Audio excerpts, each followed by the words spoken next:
Ралито златни пясъци, което по думите на френския журналист, пратеник на вестник Екип Бернар Готие, може да се сравнява по трудност с световно известните ралита Акрополис и Сафари, се превърна в триумф на автомобилите социалистическо производство и на майсторите автопилоти от социалистическите страни.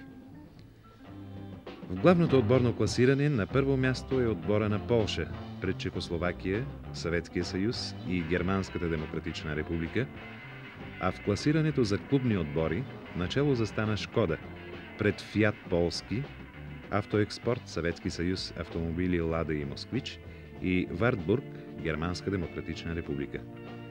Сред пилотите, състезавали се в тези класи, особено ярко се откроиха Чиерчински от Полша, Брунза и Козирчиков, Съветски съюз, Шимек и Хавел от Чехословакия.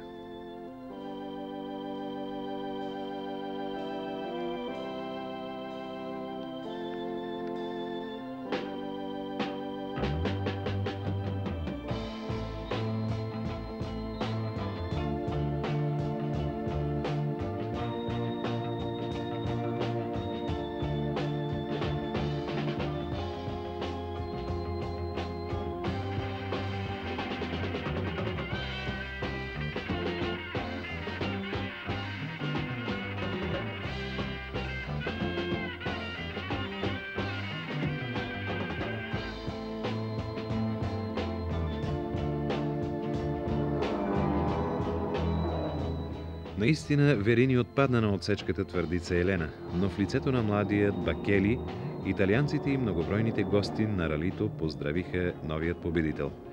На второ място е Алтенхаймер, Германска федерална република, на трето Анджей Ярошевич. Отново и аплодисменти и признание на пръв български пилот заслужи Илия Чубриков със своето Рено 12 Гордини, който е четвърти в генералното класиране, и този факт до някъде компенсира незадоволителното представяне на нашите екипажи в състезанието.